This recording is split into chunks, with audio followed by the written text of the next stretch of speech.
Bienvenidos de nuevo, aficionados al fútbol. Hoy nos sumergimos en una historia que no comienza en los relucientes estadios de Europa, sino en las tranquilas, polvorientas calles de la Argentina. Una historia de un hombre que, en teoría, nunca debió estar aquí. Lionel Scaloni, entrenador que no fue la primera opción, ni siquiera la segunda, y que sin embargo una nación a su mayor gloria futbolística en décadas. Su viaje no trata solo de táctica y trofeos, sino de resiliencia, confianza, quebrantable creencia de que incluso la figura más subestimada puede llegar al escenario más alto. Quédate con nosotros mientras abrimos cómo un hombre al que muchos llamaban provisional se convirtió en permanente en el corazón de millones y se consolidó como el héroe nacional de Argentina. Antes de la gloria, antes de que el trofeo de la Copa del Mundo se elevara hacia el cielo nocturno, el estadio Lusail, Lionel Scaloni no era visto como un táctico consagrado o un genio futbolístico a los ojos del mundo. De hecho, gran parte de la prensa deportiva lo etiquetaba como no calificado, demasiado inexperto e incluso solución temporal.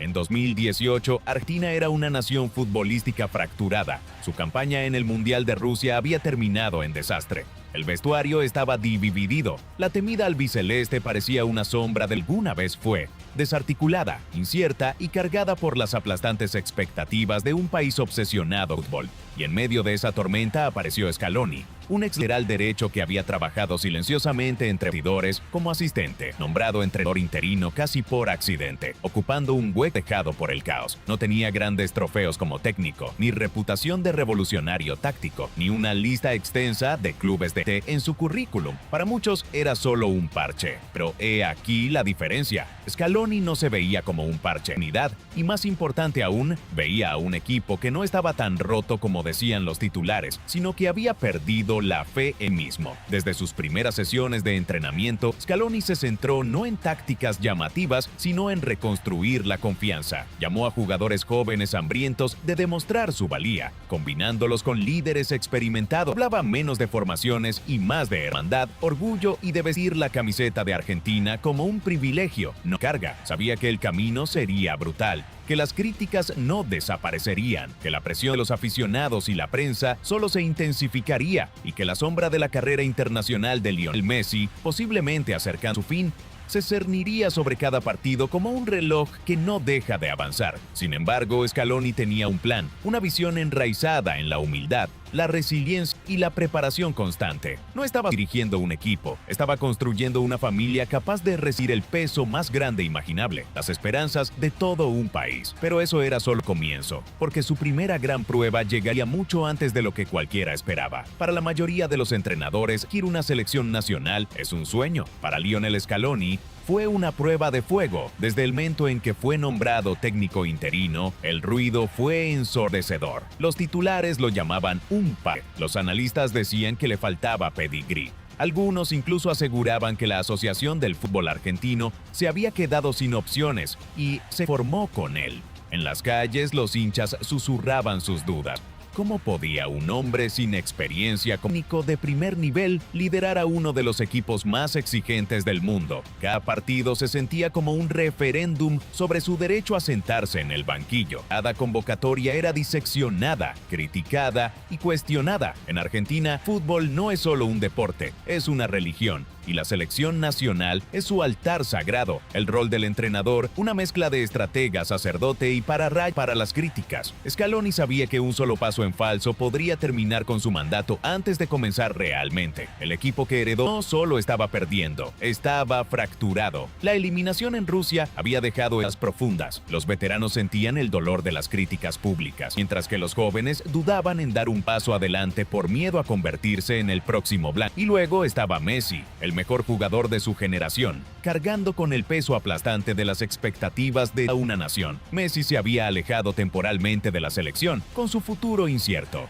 Scaloni enfrentaba una tarea imposible, reconstruir un equipo roto, mientras a puerta cerrada Scaloni pasaba horas en conversaciones tranquilas con los jugadores, no sobre táctica, sino sobre confianza. Escuchaba más de lo que hablaba, intentando recomponer un espíritu de equipo que se había roto. El campo de entrenamiento dejó de ser solo para ejercicios y pasó a ser un lugar de conexión, pero pero la conexión por sí sola no caía a los críticos. Scaloni necesitaba resultados y su primera gran oportunidad y mayor riesgo estaba a la vuelta de la esquina, la Copa América, un torneo que podía consolidar su autoridad o confirmar los peores temores de sus detractores. El escenario estaba listo, el país entero observaba y para Scaloni no había marcha atrás. El verano de 2019 fue más que un torneo. Fue una prueba de fuego. Para él, la Copa América no era por el trofeo, era por su supervivencia como entrenador. Cuando se anunció la lista de convocadas, críticas fueron inmediatas. Algunos la tacharon de demasiado inexperta. Otros dijeron que seguía confiando en veteranos marcados por derrotas anteriores. Afuera el ruido era ensordecedor. Dentro del campamento reinaba un tono distinto. Calma, método, casi cirugía. Scaloni entendía lo que estaba en juego. Perder temprano significaba que su título de interino sería definitivo, pero un buen papel podría cambiar percepciones. El debut contra Colombia fue un baño de realidad. Derrota 2-0, enfado masivo y el viejo discurso de mismos jugadores, mismos problemas, mismo destino. Pero Scaloni no entró en pánico, apostó por su idea de equilibrio, juventud con experiencia, energía, control. Lautaro Martínez empezó a brillar, Rodrigo de Paul se convirtió en motor del mediocampo y la defensa ganó solidez. Messi, aunque aún cargando la presión nacional, comenzó a integrarse en un colectivo más unido. Con victorias ante Qatar y Venezuela, volvió la esperanza. Sin embargo, en semifinales, Brasil los eliminó 2 en un partido marcado por polémicas arbitrales que indignaron a todo el país. La derrota dolió, pero algo había cambiado. Argentina ya no parecía un equipo roto. Eran compactos, disciplinados y solidarios. Los jugadores hablaban de nosotros en lugar de yo. Para Scaloni no fue un título, pero sí una prueba de su método funcionaba. Había recuperado algo esencial, potencia. Tras la Copa América tuvo una ventana rara en el fútbol. Tiempo para reconstruir sin la presión de un torneo inmediato. Y allí comenzó la verdadera transformación. Se acabaron los días en que la convocatoria se decidía por reputación. Scaloni dejó claro, nadie era intocable, ni siquiera el capitán. La selección se basaría en forma, trabajo y encaje en el sistema. Empezó desde atrás, retuvo a Nicolás Otamendi por experiencia, pero introdujo a Cristian Romero y Lisandro Martínez, defensores capaces de jugar y recuperar con igual eficacia. En el mediocampo, formó un núcleo incansable e inteligente. De Paul como alma del equipo, Paredes para el equilibrio y Celso aportando creatividad. En ataque, confió en Lautaro Martínez como referencia, pero también apostó por versatilidad. Ángel Di María recibió una nueva oportunidad, esta vez como arma táctica clave. Tácticamente, implementó un sistema flexible, presionar alto, controlar el ritmo o contraatacar según lo exigía el partido. Argentina, por fin, tenía adaptabilidad. Sin embargo, el cambio más importante fue cultural. Los entrenamientos eran intensos pero solidarios. Los veteranos guían a los jóvenes. Y fuera del campo, Scaloni fomentó un ambiente familiar, permitiendo que los jugadores llevaran a sus seres queridos a las concentraciones. Para cuando llegó la Copa América 2021, Argentina ya no era un equipo en busca de identidad. Y Scaloni, aquel entrenador interino, se había convertido en el arquitecto de un conjunto listo para poner fin a una sequía de 28 años sin títulos. La única pregunta era, ¿podrían culminar la misión? 10 de julio de 2021, Estadio Maracaná, Río de Janeiro, un templo del fútbol que había visto leyendas, pero que para Argentina era un lugar de fantasmas. 2 finales idas allí en la última década. Esta era la tercera, y para muchos, la última oportunidad. Para Lionel Messi, la presión era personal. A sus 34 años, acumulaba 4 finales perdidas con su país. Las críticas eran feroces, que sin el Barcelona no ganaba nada, que tal vez debía retirarse de la selección. Pero Scaloni pensaba distinto. Había construido este equipo para pelear por él y con él. Desde el primer silbatazo, aquello no era un partido, era una batalla. Brasil, anfitrión, llevaba casi 50 años invicto en torneos oficiales en casa. Su ataque, liderado por Neymar, presionaba sin descanso. Cada entrada argentina era un desafío a la historia.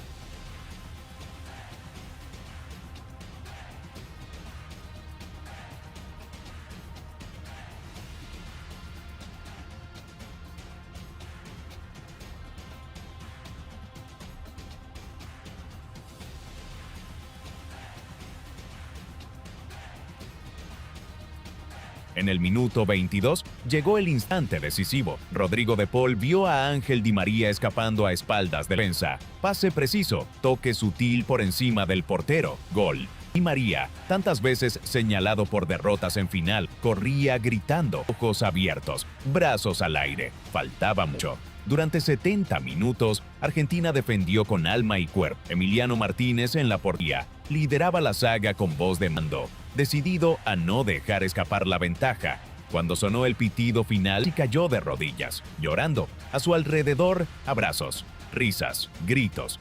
Después de años de frustraciones, al fin había gloria. Y Lionel Scaloni ya no era el joven interino, era el hombre que había roto 28 años de dolor, el arquitecto del renacimiento argentino, líder que dio a Messi el título que tanto había soñado. La maldición se había roto, pero para Scaloni, esto solo era el comienzo. La victoria no fue solo un trofeo, sino una confirmación. Su plan funcionaba. Sin embargo, él sabía que la misión no estaba clara. Faltaba la cima más alta, la Copa del Mundo.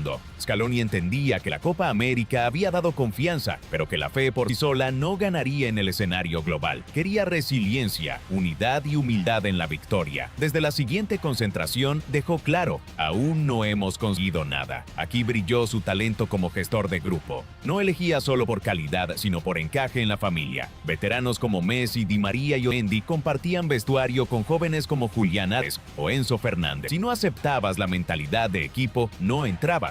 Fuera del campo fomentaba la alegría y la unión. En grupo, cenas conjuntas, habitaciones compartidas. En el campo alternaba sistemas del 4-3-3 al 4-5-3-2, según el rival. Cada partido era un ensayo para el final. El camino a Qatar no fue sencillo. En eliminatorias, jugar en altura en Bolivia, el calor de Venezuela o bajo la presión de Brasil era durísimo. Pero Argentina se mantuvo invicta más de 30 partidos. Los críticos que antes lo veían inexperto admitían que había creado una máquina. Aún así, Scaloni temía la complacencia. Sabía que el Mundial exigiría más, fortaleza mental, flexibilidad táctica y sangre fría en momentos clave. Y así, al cerrar 2021, Argentina miraba a Qatar no como tapado, sino como candidato. Para Scaloni el mensaje era claro, la historia no les daría el do, tendrían que arrebatárselo. Llegó el Mundial. Para Argentina era más que un torneo, era el llamado del destino. Pero el destino pocas veces se presenta fácil. El debut fue remoto. Arabia Saudita 2, Argentina 1. La racha invicta, la ilusión, la narrativa perfecta, todo se rompió en una noche. En todo el mundo, los titulares gritaban Argentina humillada. Los críticos olieron sangre y por un instante pareció que el sueño se había acabado antes de empezar. En el silencio del vestuario, voz de Lionel Scaloni cortó la desesperación. Serena, medida, inquebrantable. Todavía tenemos 2 partidos. Esto no ha terminado, a menos que nosotros decidamos que lo está. Sus palabras no eran de táctica, eran de fe. Con México la tensión era sofocante. La primera parte terminó sin goles. Entonces llegó el momento. Messi fuera del área, un toque, un disparo. El balón fue a la red. El estadio estalló. Scaloni no saltó de alegría, asintió como diciendo, "Este es Argentina que conozco". Un gol tardío de Enzo Fernández selló la victoria y la esperanza volvió a encenderse.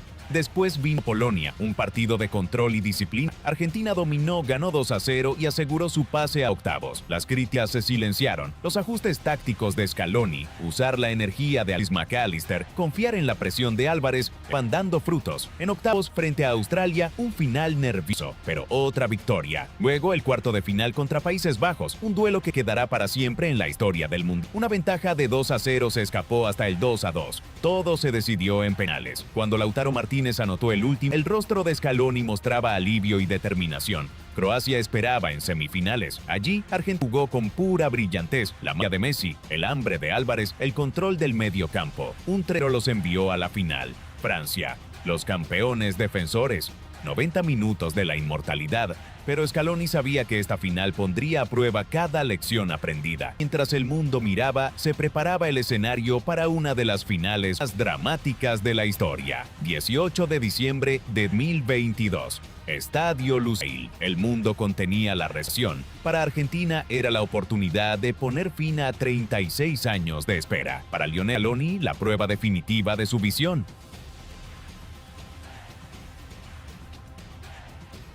De su visión. De su visión.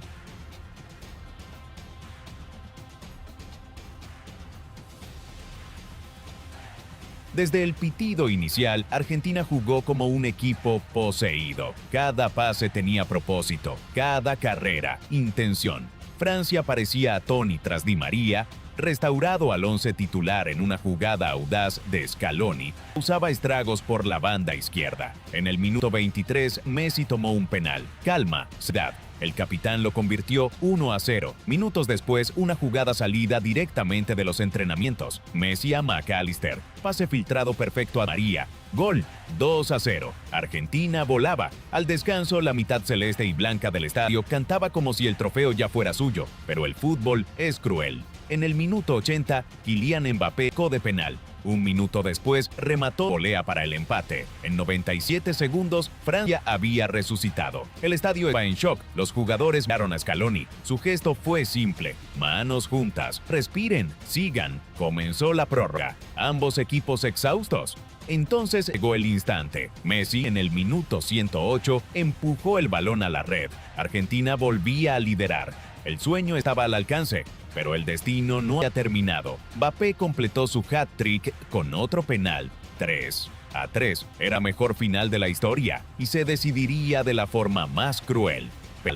Scaloni reunió a los suyos. No habló de ganar, sino de valentía. Pase lo que pase, ya hicieron historia. Emiliano Martínez atajó. Coman falló. Messi anotó. Dybala anotó. Montiel tomó la responsabilidad final. Un disparo después, la red. Argentina era campeona del mundo. Bajo la lluvia de confeti, Scaloni abrazó a Messi, con lágrimas en los ojos. De novato cuestionado a entrenador campeón del mundo, su viaje estaba completo, pero su legado apenas comenzaba. Con Lionel Scaloni asumió, pocos creían que duraría. Lo llamaron demasiado inexperto, solución temporal, simple cuidador del puesto.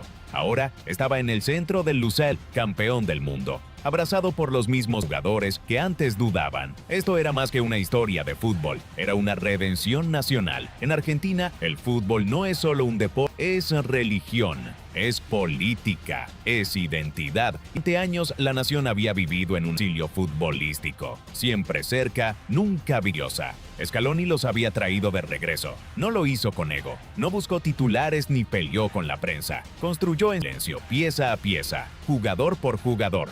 Convenció a veces como Messi, Di María y Otamendi de creer Otés. Confió en jóvenes como Julián Álvarez y Enzo Fernández cuando otros dudaban. Formó un equipo que no solo se basaba en el talento, sino en el amor por la camiseta. En las calles de Buenos Aires comenzaron a aparecer murales, no solo de Messi, sino del propio Scaloni. El hombre que alguna vez cargó agua para el equipo como joven jugador, ahora cargaba las esperanzas de 45 millones de personas. Su mente táctica fue elogiada en toda Europa. Su humildad fue estudiada en seminarios de liderazgo. Pero quizás su mayor logro no fue la Copa América ni el Mundial, fue restaurar el vínculo entre el pueblo argentino y su selección nacional. Scaloni no solo ganó partidos, sanó heridas, demostró que el liderazgo no consiste en gritar más fuerte, sino en escuchar más. Y así, en los años venideros, cuando los historiadores escriban sobre la era dorada de Argentina, el nombre de Lionel Scaloni estará junto al de los grandes. Él no solo dirigió a un equipo, guió a una nación regreso a la cima del fútbol. Como dijo una vez en voz baja, casi para sí mismo, después de levantar trofeo, esta no es mi historia, es la historia de Argentina. Yo solo tuve la suerte de ser parte de ella. Al cerrar esta historia, pienso lo que hizo que el ascenso de Lionel Scaloni fuera tan extraordinario.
Nunca se suponía que él fuera el elegido. Era el asistente, el interino, el hombre que va allí hasta que llegara alguien más calificado.